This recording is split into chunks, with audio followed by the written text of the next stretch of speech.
Hello, and welcome back to another episode of Intuitive Insights. I am your host, Dr. Yolanda Dukes, and today I have a very unique guest from South Africa. Her name is Dr. Madelaine Gomes, and she has found her niche in the spiritual world as a dark night counselor. Hi, Madelaine. Welcome. How are Thank you? you. I am fine, thank you, and thank you for this opportunity. It is absolutely my pleasure. So, where do you want to start? Tell me your story. How did this happen for you? I mean, most people have never even heard of a dark night counselor. So, that's a very unique niche you found for yourself. It actually happened through my own story. I was in business. I've always been in very serious academic business. I was a director of a company for 20 years, and I lost my husband. And that is where the journey sort of started for me, asking myself, who am I? I was married at a very young age, got married at 21, and all I knew was my married life. And I come from a background of domestic violence at home. I grew up in the domestic violence, so I could never really be me. It was always fit in or survival, or there was a reason for my existence, but never being purely me. And when my husband passed away, I asked myself the question, who am I? I didn't even know how to dress because I was so, I always ask him, what do you think, and then I would like something and he would say, no, not really. And I would go and give it back and get something that he likes. So unbeknown to me, I started to lose my identity. And so when he passed away, I sat and I said, I don't know who I am. Show me who I am. And that is where my journey started, finding me, looking for me. And it was a hell of a journey. I actually got more and more successful in business because I just focused, I had the drive. But at the same time, I studied pranic energy healing. I started to do classes at night for holistic massaging. And I started to feed my soul with what made my soul happy for the first time. And then I stumbled on metaphysical science. And I started to study that. And I applied it in my business. And my business became one of the top 10 companies in the area where I lived because it was so holistically orientated, and I think the people could just see my light from the inside, and they got drawn to it. And I had a very calm energy in business, which is unusual. So my clients transitioned from hardcore, huge corporate clients into softer, gentle clients, even towards my staff. It made a transition for all of us. So I realized that I stumbled across something here that I want to know more, and that resonated with me. And then the worst could happen to me, or at the time I thought it was the worst, is my company got targeted by a crime syndicate, and they wanted my business. And I went through 2 years of absolutely hell, fighting for my life as it was, and at the same time looking at how I'm busy losing the carpet under my feet. Literally my whole life as I knew it. It became so dangerous that I had to close my company doors. I had to leave my home as it is, beautiful mansion next to the sea, and move away immediately to safeguard my son and myself. Literally with nothing, not knowing where we're going, not knowing what I'm going to do, leaving my family behind. I don't even want to call it a new beginning because at that stage, it was a survival. It wasn't really a new beginning. And that catapulted me into total depression, bitterness. I asked, where's God in this? I don't understand this. I didn't believe in anything. I left my studies. I virtually left my whole life as I knew it. And I went into this dark hole that just spiraled out of control. And that took me on another journey where I learned a lot about what happens when we focus on our bitterness and our depression, how it sets in, what it does to our bodies, how we don't want to see the light. And I was just feeding that energy until I reached a stage one day where I woke up that morning and I just couldn't cope anymore, because remember, through all of this, I'm a woman on my own with my child. No support, because when you hit that, the French just pulled away, carried on with their lives. They didn't know what to do with me. And anyway, so my closet cleaned at the same time, lost all my friends, lost my financial security, virtually my whole life as I knew it. And this morning I woke up and I decided, listen, I put everything in place. My son will be okay. I'm going to take my own life. I had enough. I can't cope anymore. So it was a very misty, sort of slightly rainy day.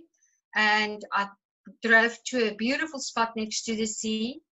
And I decided I'm just going to walk into the sea. I never want to come back. And I did. I actually went, it was low tide, so I could walk in very deep. And it was very rocky at this patch, so I could stand at the furthest rock, closest to the sea. And I stood there, and it was about 8:30, 9 in the morning, very early. And I spoke to God, and I said to him, I had enough. I can't stand this anymore. I can't handle this anymore. I'm tired. I don't know what to do. I don't know where to go. It is just the end. It is, and I had a long conversation with him. But I watched the water as I spoke to him, and every time I wanted to take the step, I couldn't get my feet off the rock. It felt like it's been held on the rock. And then I try again, and I say, okay, now I'm coming. And I can't get my feet off the rock. And I must have stood there for easy 2 hours. And then I started to calm down within me. I felt this immense calmness coming over me, and an immense peace coming over me. So I thought, okay, now it's the time I'm going to step in. And still my feet wouldn't leave that spot on that rock. I could do what I wanted. I realized there's something unnatural going on with me because I couldn't get my foot, I couldn't lift it. Be it as it may, so I stood there and I said, okay, I see you. I hear you. I surrender. I'm here. And when I look next to me, virtually, I just turned my head like that because I wanted to start to assess my grounds of where I am, because the tide started to come in and it's all over me, and it started to be really dangerous as well because I'm quite deep in. Here's a man sitting on the rock. He looked like a car guard, and he's watching me. And all he does is he sat there. I will never forget his face, and he's watching me, but so close that he's actually right here. And I looked at him and I thought, where is he coming from? I didn't notice him. I didn't see him. I don't know who he is. And I looked down. I didn't say a word because I still had tears on my cheeks, and I was still very emotional, but very calm. And I looked at him, and he looked up into my face, and all I remember, I saw these big eyes looking at me. And I stood there for a moment, and we had eye contact. We didn't exchange words or anything, and I turned around and I started to navigate my way back out of the sea to my car, and I sat down. And then I wanted to look around me to say thank you to this guy, because then I realized he would probably save me if I did step into the sea. And he was gone. There was no guy there. Wow. So I took the drive home, and I drove back to the sea and still looking for this man, because now I'm convinced I need to find this car guard and I need to say thank you. Couldn't find him. So that was the start of my journey, understanding the dark night of your soul, when literally your old life is leaving you behind and you're entering a new life, but the fear of entering that new life, and while you're holding on to the old life and the bitterness that everything that took place in the old life that you didn't get rid of, and you didn't deal with, and you didn't clean your soul with, is still there in your energy field, while the new life is sort of ready for you, waiting for you, but you cannot see the blessing of it. That is very, very true. And I've heard that from so many guests. And that's what takes you to that precipice, because you can't see what that new life could possibly be made of, because you were already so happy or enjoying or built so much from that old life. That is amazing. Tell me more. What else happened? You know, it was quite a journey from there on, because you can imagine the hurt and the disappointment and the deceit that I felt through my experience. And because I'm a survivor, I suppressed most of my emotions so that I didn't want to upset my son, because he was already upset by us moving and he didn't fit in where we moved to. And he was also, you know, we were extremely successful in what we were doing in Durban. And I left my job at the peak of my success. He was the SA Wave House champion for South Africa. We moved to Cape Town, and there's no wave house for him to surf. And it's a whole unknown territory, and we are damaged, and we are stressed out of our minds, and nobody to go to, nobody to speak to. We didn't know anybody. So thinking back now, it was really an amazing, complicated situation to navigate by ourselves. You know, if there's one thing I would do different, I would probably seek help, counseling or help at that stage. And that's really what you became. You filled that niche for yourself. But I didn't even do that. My journey. Yeah. Pardon? So how did you become a dark night counselor yourself? I then realized, as I came out of my darkness and I turned around, I've always had a voice speaking to me, guiding me, looking after me, you know, giving my messages. I started to ask questions. And so the one question I ask over and over is, I sort of felt I've been an adult from the age of 7. So one of the things that worried me all my life is I've never had a childhood, you know, it was so unfair. And you know how we go into victimhood. That is the first step of dark night of your soul. You step into victimhood and you really own it because you are such a victim. And I was the best of all victims that you can find because it went way back into my childhood. And then my voice said to me, whoa, okay, let's look at this. You are independent, you are the most amazing cook, you clean your house, you're so good with people, and I'm a real nurturer. And my whole journey, I wanted to be a nurse as a child, and I could never be. My mom didn't want me to. And this voice said to me, and look what you're doing. You're healing other people, always, even in my business. Nurture people, heal their souls, show them their potential. You would not be able to do that if you had a different life. So I looked at it and I realized, whoa, the one way to turn victimhood into victory is to take the situation and take the blessings that came out of it and focus on the blessings. And take the blessings and see where you can apply that in your life rather than focusing on what happened to you, the negativity, the bitterness. That's all part of the journey. But, you know, the more you focus on it, the more you get that. So that was my starting point of the dark, understanding the dark night of your soul in a much deeper way. And I call it now the dark night of your ego. Because I think our egos hold on more to what it knows than your soul. I believe my soul scattered when I went through that 2-year period of fighting the syndicate, and the stress was so much. I couldn't sleep properly. I was followed everywhere. My life was in danger. So it's not so much the dark night of my soul. It was more the dark night of my ego. And I would never, if you ask me then, did I have an ego? I would say, no, I don't think so. But when I look back now, I probably had a very big ego because I was boosted. You know, I was the best businesswoman and I had a very muscular, a successful business, only woman amongst a lot of 700 men. And I did a lot of right things, but that boosts your ego without knowing.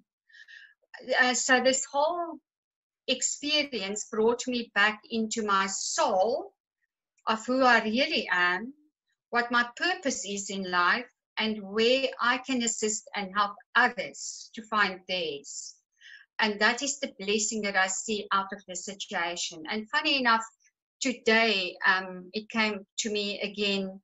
I was talking to somebody about my journey of now and helping people. And I said, you know what, if I'm not assisting people to find their potential and find healing in their past, I feel like I'm not in my purpose. I'm not passionate. But when I do that, it comes natural and my passion takes over. And I feel that's when you probably know you're in your purpose. And also looking back now, I found total healing. I found forgiveness, which was quite another journey. Just to find forgiveness is not that easy. I think it's one of the most complicated words in the Bible, in the dictionary, wherever you find forgiveness. I don't think people really understand it until they're in a position where they need to truly forgive somebody that screw up your life in total. So it gave me much deeper meanings of life and how we operate and how to get out of the dark night of your soul and really embrace, and more, not so much embrace, but surrender is the word I'm looking for. Because when you surrender and you found forgiveness in your heart, you're actually open to receive. Oh, that is so beautiful. And we've talked about that on previous episodes of Intuitive Insights, that surrender is not the definition that we've previously been given. It's not about giving up. It's just about letting go, and letting go of those preconceived notions and those pre-programmed belief systems that are no longer serving you. Wow, that is powerful, Madelaine. Oh my goodness gracious. So how did you make it through school? How did you get into metaphysics? I mean, I understand that part of the journey, but during which part did you find, oh, this is the direction I'm going to go in? It's an amazing story. I was already doing chronic healing and alternative healing modalities. And then I sat one night in front of my computer at home. I still had my business. It was in 2007. And I said, I want to know more. I want to know more, but I don't just want to know anything. I only study things that's meaningful, that I can use in my life. I only read books that's meaningful. So show me. And I sat there in front of my computer and I stumbled across metaphysical science. And I didn't even know what the word means when I saw it the first time. So I had to go and look up the meaning, and then I Googled it, and I played around on the computer, and that's when I came across the Metaphysical University in Sedona. So I contacted them, and I asked them to send me more information, which they did, and they sent me all the courses, and I started to go really deeply into that. And then I realized that this is what I've always done. This is what I always believed, So I want to know now more. Because I grew up in a house where we were conservative in our belief system and religion. But I never bought into my religion.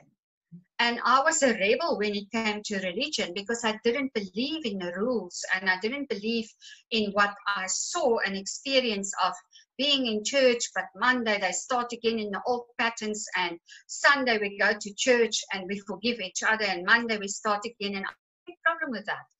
And anyway, so when I came across metaphysics, and it started to talk to my soul.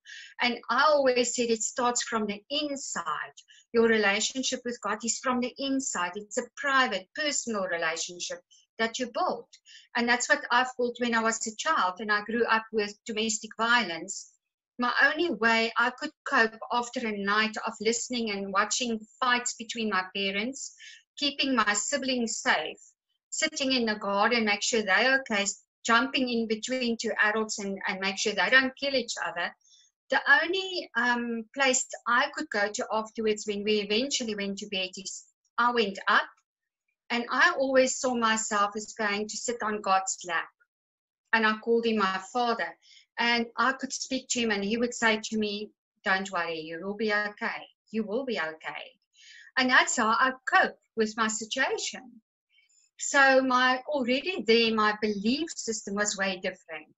I looked at that on my circumstances, and I knew this is not how I'm going to live. This is not what I want for my future. Thank goodness I did that, because now that I studied mindset, you have a choice. You can either go like I did, this is not what I want, and I'm going to do anything in my life not to be like that. Or you can copy what you see and just continue the cycle. So I was lucky in that sense. But when I stumbled upon metaphysical science, it immediately resonated with me.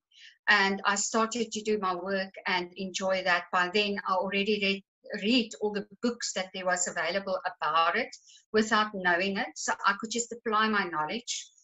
And from there, it's a bliss journey for me when it comes to my metaphysical science, healing, understanding people at a different level, having compassion at a different level, of seeing the soul instead of seeing the person, of seeing what caused the behavior instead of judging a person by their circumstances or their behavior. So that changed my life and made it much deeper. And I will always be grateful for that.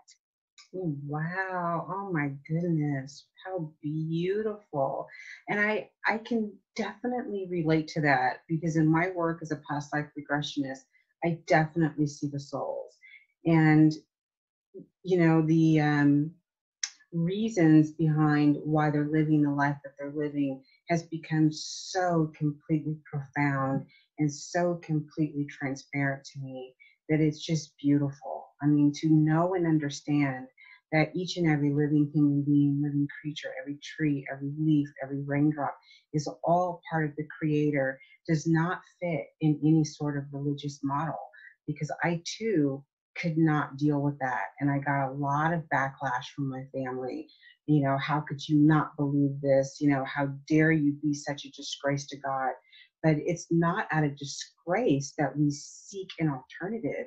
It is the love of God that we seek communion with and understanding, or not only our life, but our situation and our soul, and understanding what our purpose and our plan is. Oh my goodness. So when somebody is going through this, what advice would you have? You have a new client that's coming in. What would you say to him or her who just walks into you and just says, this is it, I'm about to do it? What would you say? You know, first of all, I would say I would analyze the situation, see what parts of your life is driving you to feel the way you do. Because it's such an overwhelming feeling that you actually do not see any blessings in your life. Mm-hmm. So I would just dissect it and only take the pieces that's overwhelming at that stage and say, let's have a look at that and see. My understanding about the dark night of the soul is now that when life is always changing, we can't stop it. We want to stop it because we don't like change, because we're fearful, we're doubtful, we don't know, we can't see the journey. We know what we had, and we sometimes, not most of the times, we hold on to the journey that we know, even though it's killing you, even though it's hurting you. So I would say, first of all, stop being a victim. Look at your journey up to now, and I'm sure if you look at it, you were not happy anyway. I wasn't happy anyway. I had everything from the outside, but I was breaking inside because I knew the life that I was leading wasn't resonating with who I'm becoming anymore. And I believe now that's why life stepped in and took me out of it. But I was also the type of person, if it didn't come with force, I wouldn't listen, because I had these messages for 2 years before the time. And although at times I listened, I argued with my sixth sense and said, but I can't get out of this job because I've got people depending on me financially. I've got so many responsibilities. I can't do it. And then I go, oh, you know, this is not working for me anymore. And so now I'm looking back and being totally honest, taking the victimhood out of it. I had science. I had messages, and I'm sure all of us do if we want to be really honest about it. And I'm now grateful for it. So the first thing is stop being a victim. Rather see yourself as a victor. I am going to win this. I want to change. I want to go on this new journey, get excited about it. Now I take it and change like it's a smarty box. I mean, we haven't moved out of our house. We moved twice. and every time from mansion to mansion, very comfortable life. And that was it. Where now, since we moved to Cape Town, we moved 5 times because we're renting. People sell it, I make it beautiful. People sell their places. We rent and we move again and again. All of a sudden, I'm excited about moving and changing. And I can actually feel the change is coming. And I say, oh, we're going to get a bigger home. I want to study. I want to practice from home. And I get excited about it, you know. If you told me this 6 years ago, I would say, there's no ways I'm moving.